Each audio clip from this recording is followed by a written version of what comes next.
Hello guys, hello everyone, कैसे हैं भाई आप सभी। I hope all well. So हमारी करंट अफेयर से स्टार्ट करते हैं।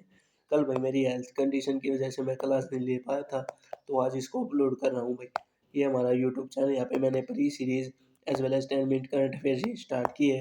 ये टेलीग्राम चैनल है, यहाँ पे मिल जाएगी आपको पीडीएफ, जैसे हिंदू हो गया, इंडियन एक्सप्रेस, और जो भी मेरे क्लास नोट्स है ना, उनकी पीडीएफ आपको यहाँ पे मिलेगी भी। सबसे पहला टॉपिक है आईएनएस अरिधमन। क्या भाई, आईएनएस अरिधमन एक न्यूक्लियर पावर सबमरीन है जो कि हमने इंडिजीनियस खुद से बनाया है भाई, और उसको हमने ना कमिशनाइज कर दिया भाई। जो क्या भाई, ये INS Aridhaman is India third indigenous develop nuclear power submarine. Nuclear power submarine क्या होता है भाई, मतलब ये है ना, जो न्यूक्लियर एनर्जी से अपनी पावर जनरेट कर लेगा भाई, और लंबे समय तक पानी के अंदर रह सकता है। जो हमारे ओशियंस है ना, उनमें लंबे समय तक अंदर रह सकता है। और ज़्यादातर है ना, जो बार बार जो हमारी शिप होती है ना, वो रिफ्यूलिंग के लिए ऊपर आती है भाई। तो उसमें है ना, ये अपने आप को सर्वाइव कर सकता है लंबे समय तक अंदर ही, न्यूक्लियर पावर जो न्यूक्लियर एनर्जी है ना, उसका यूज करके। और अब हमारे पास है ना 3 न्यूक्लियर सबमरीन हो गए हैं भाई। पहला हमारा अरिहंत, आईएनएस अरिहंत, दूसरा है अरीघाट, और तीसरा हमारा आईएनएस अरिधमन। तीन का लॉजिक पता है भैया आपको क्या? तीन का लॉजिक ये है कि सॉरी भाई, मेरी है ना थोड़ी तबीयत खराब है, तो इसी वजह से आवाज़ को थोड़ा एडजस्ट कर लेना। तीन का लॉजिक ये होता है कि जैसे हमारा एक शिप तो डॉक पे प्रेजेंट रह सकता है भाई, एक हमारा जैसे पानी के अंदर रह सकता है, और एक हमारा पानी से वापस लौट रहा होता है। तो इसका मतलब क्या है, जो हमारा एक सबमरीन है ना, जो एक है, वो ऑलवेज पानी में रहेगा भाई, ऑलवेज इनसाइड द ओशियन रहेगा भाई। ये होता है भाई तीन का लॉजिक, और बहुत अच्छा है ये हमारे हमारे लिए, हमारी सिक्योरिटी के लिए, कि जो हमारा एक है ना, जो और वो भी न्यूक्लियर, तो एनिमी नेशन पे है ना हमेशा एक रिटेलिएशन का डेटरेंस बना रहेगा कि इनके पास न्यूक्लियर सबमरीन है। और वो एक हमेशा ही पानी के अंदर रहेगा। और एक दूसरी है इनकी टेक्नोलॉजी, जो ये बनाए गए हैं ना, ये स्टील टेक्नोलॉजी से बनाए गए हैं भाई, स्टील से टेक्नोलॉजी। भाई ये जो कमेंट करते हैं ना बार बार हर एक वीडियो पे आगे कि ये नहीं है, ये नहीं, तो इसका मेरे को ये कमेंट में ये और बताना भाई, स्टील टेक्नोलॉजी क्या है। विदाउट गूगल पे सर्च करके बताना भाई, स्टील टेक्नोलॉजी क्या है। तो स्टील टेक्नोलॉजी क्या है भाई, जैसे जो रडार सिस्टम होता है ना किसी भी कंट्री का, तो उनमें कैप्चर नहीं होते ये शिप। इनके पास टेक्नोलॉजी ऐसी है कि ये है ना, उस जो रडार सिस्टम है ना, उनमें कैप्चर नहीं होते। सो देखते हैं, जो हमारे डिफेंस मिनिस्टर है ना, Rajnath Singh presided over a brief ceremony to formally commission the in the country third nuclear submarine INS Aridaman, which is the third Aryan class of SSBN। SSBN जो क्लास है ना हमारी, जो इसकी क्या फुल फॉर्म है, सबमर्सिबल शिप बैलिस्टिक न्यूक्लियर। जो हमारे जो शिप सबमरीन है ना, उनके पास न्यूक्लियर जो बैलिस्टिक मिसाइल होती है ना, उनकी कैपेसिटी आ जाती है भाई। India nuclear power ballistic missile submarine programme is a closely guarded project. INS Arihant was the first boat under the SSBN project. जो आईएनएस अरिहंत है ना, वो फर्स्ट था। और कब लॉन्च हुआ था हमारा? 2009 में। और कमीशन कब हुआ था भाई? 2016 में। उसके बाद हमारा आईएनएस अरीघाट जो 2024 में। और अब हमारा थर्ड आईएनएस अरिधमन जो कि 2026 में। तो एसएसबीएन मिशन क्या है भाई? SSBN stand for ship submersible ballistic nuclear. It refers to a nuclear power submarine equipped with ballistic missile carrying nuclear warhead. जो हमारे सबमरीन है ना, वो न्यूक्लियर पावर होते हैं, और न्यूक्लियर वॉरहेड को कैरी कर सकते हैं भाई। इसके ऑब्जेक्टिव क्या है, इंपॉर्टेंट है हमारे मेंस के लिए। ये मेंस के जो आप वो लिखते हैं, जो हमारी सिक्योरिटी है उसके ऊपर मेंस में क्वेश्चन आता है, तो आप ये पॉइंट लिख सकते हो भाई। न्यूक्लियर डेटरेंस, किसी भी जो दूसरा नेशन है ना, उसके ऊपर न्यूक्लियर डेटरेंस बनाने के लिए, कि ये उनके ऊपर फियर रहेगा भाई रिटेलिएशन का, कि ये न्यूक्लियर जो हमारी एनर्जी है ना, उससे रिटेलिएट कर सकते हैं। दूसरा, second strike capability, survive first attack and respond later. This savage stealth presence remain hidden in ocean for months. Steel technology ये थी भाई, किसी भी दूसरे नेशन के जो रडार है ना, उनके कैप्चर में ना आए। अगला हमारा फैक्ट प्री का फैक्ट है cabinet committee on security. Cabinet committee on security क्या है भाई? इसको है ना, जो हमारे प्राइम मिनिस्टर है ना, जो हमारे प्राइम मिनिस्टर है वो इसको चेयर करते हैं, as well as minister of defence, home affairs, finance and external affairs. ये है ना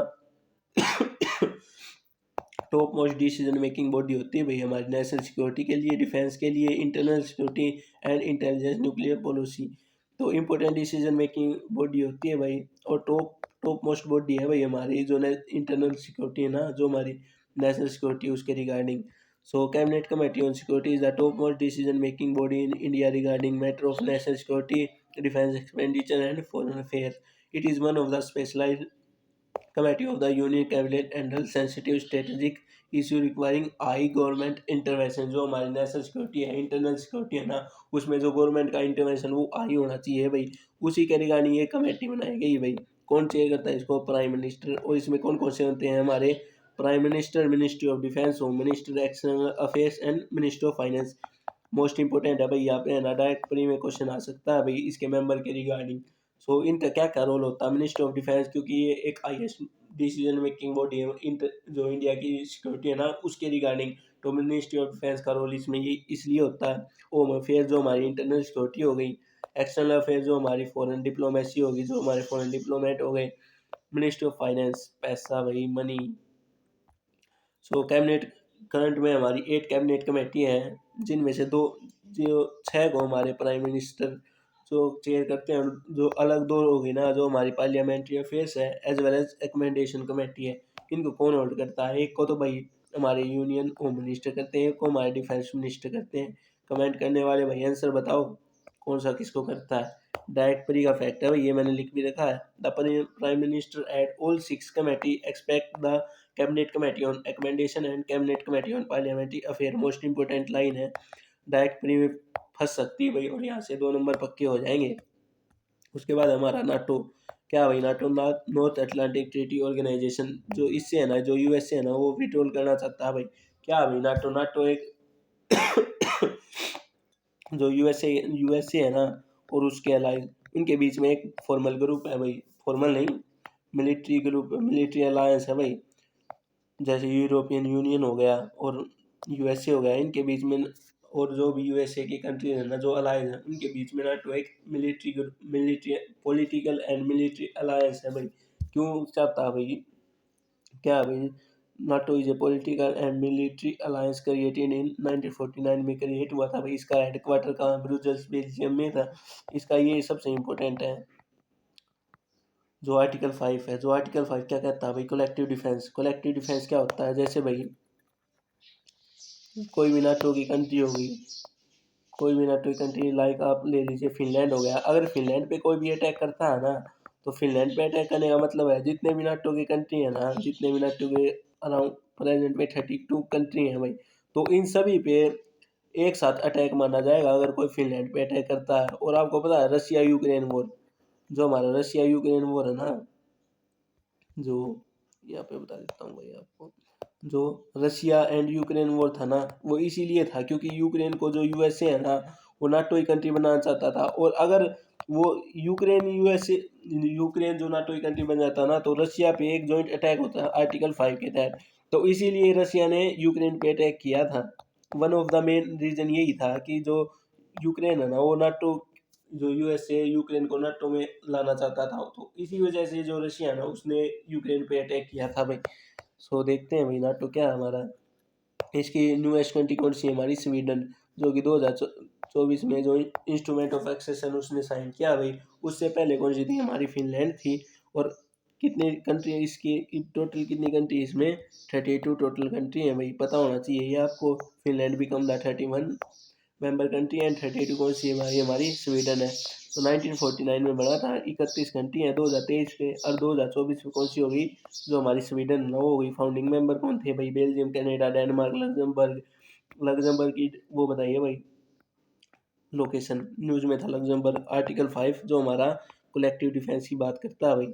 सो ये था भाई। अगला हमारा एफसीआरए। एफसीआरए न्यूज में इसलिए है क्योंकि एफसीआरए के रिगार्डिंग एक बिल लाया जा रहा है कि क्या है भाई, इसके अंदर जो भी लाइसेंस होता है ना, अगर किसी का लाइसेंस में कैंसिल हो जाए ना, तो जितने भी उसके एसेट है ना वो सारे गवर्नमेंट ऑफ इंडिया के अंडर आ जाएंगे। तो इसी के कारण उस अमेंडमेंट बिल को होल्ड कर रखा है भाई। तो हमें एफसीआरए का पता होना चाहिए। Foreign contribution regulation act, it is a law that regulate the acceptance and utilization of foreign by individual NGO and जो भी एफसीआर जो फॉरेन से फंड आता है ना, जिनको नॉन गवर्नमेंट ऑर्गेनाइजेशन को, उसके रिगार्डिंग है ये एफसीआरए। तो क्या है, जैसे यूएसएड है, जो यूएसएड है जो कंट्रीज में फंड प्रोवाइड करवाती है, उसका एक पार्ट है भाई। क्योंकि उसमें स्पेसिफिक मेंशन है कि किसी भी जो कंट्री है ना उसकी डेमोग्राफी को मतलब डेमोग्राफी को कंट्रोल करना। तो अगर किसी भी जो कंट्री है उसकी डेमोग्राफी को अगर यूएसए कंट्रोल करेगा, मतलब उसकी पॉलिटिक्स को यूएसए कंट्रोल करेगा भाई। तो इसी के रिगार्डिंग जो एफसीआर है ना, उसके तहत कुछ प्रोविजन प्रोवाइड होते हैं भाई। ऑब्जेक्टिव क्या है? It ensure the foreign money does not effect the internal security. क्योंकि अगर यूएस एड के थ्रू अगर किसी भी कंट्री की जो डेमोक्रेसी है उसको स्टेबलाइज करेगा ना यूएसए, तो वो कहीं ना कहीं उसकी जो इंटरनल सिक्योरिटी होती है ना कंट्री की, वो अफेक्ट होती है। क्योंकि अगर यूएसए फंड करेगा ना डेमोक्रेसी के लिए, तो वो अपने इंटरेस्ट सर्व करेगा वहाँ पे, जो यूएसए के इंटरेस्ट है ना उनको सर्व करेगा। तो इसी के रिगार्डिंग जो उसकी जो किसी भी कंट्री हुई ना उसकी इंटरनल सिक्योरिटी हार्म होती है भाई। की ऑब्जेक्ट क्या है भाई? Prevent foreign interference in politics, election and media. यही तो डेमोक्रेसी डेमोक्रेसी पे इफेक्ट करते हैं। अगर किसी भी कंट्री में, जैसे अब हमारा सर हो रहा है भाई, स्पेशल स्पेशल इंटेंसिव रिवीजन, क्या होता है भाई? इसमें जो हमारी वोटर लिस्ट है ना उसको रिवाइज किया जाता है। वो इसीलिए रिवाइज कर रखा है, अगर क्योंकि अगर उसमें फेक वोटर होंगे तो वो कंट्री की जो डेमोक्रेसी है ना उसको डिफेक्ट करेंगे भाई, उसको हार्म करेंगे भाई। And so transparency and NGO funding protect the national interest and sovereignty. कौन रेगुलेट करता है भाई? Ministry of home affairs. Ministry of home में क्या गारंट करती है? FCR registration and prior permission provide कर पाती है भाई। रजिस्ट्रेशन क्या होता है? वैलिड 5 साल, 5 साल तक वैलिडिटी रहता है। उसके बाद 6 मंथ के अंदर आपको दोबारा रजिस्ट्रेशन करवाना पड़ता है भाई। कौन से अकाउंट में? एसबीआई का जो मेन न्यू दिल्ली ब्रांच है ना, उसमें क्या कहते हैं, हमको वो अपना अकाउंट ओपन करना होता है और वहीं पे फंडिंग आएगी। और इसके रिगार्डिंग है ना जो सभी के जितने भी मेंबर है ना वहाँ पे उनके सभी के आधार कार्ड एंड डिटेल सब कुछ जमा होती हैं भाई। यूटिलाइजेशन लिमिट जो भी हमारे जो उसकी लिमिट है ना, जो जितना भी फंडिंग आता है उसकी 20% जो भी जैसे स्टाफ की जो सैलरी सारी होगी ना उसमें यूज कर सकते हैं। और सारा जो जिस वजह से जो एनजीओ ओपन हुआ है ना उसमें जाएगा भाई। आधा रिक्रूटमेंट होता है भाई, रिक्वायरमेंट होता है सबके जितने भी वहाँ पे काम करते हैं। वो कैन रिसीव फॉरेन फंडिंग। जो भी एनजीओ हो गया, चैरिटेबल ट्रस्ट हो गया, एजुकेशनल इंस्टीट्यूट हो गया, ये सभी एफसीआरए के थ्रू जो फंडिंग आती है ना उसको ले सकते हैं भाई।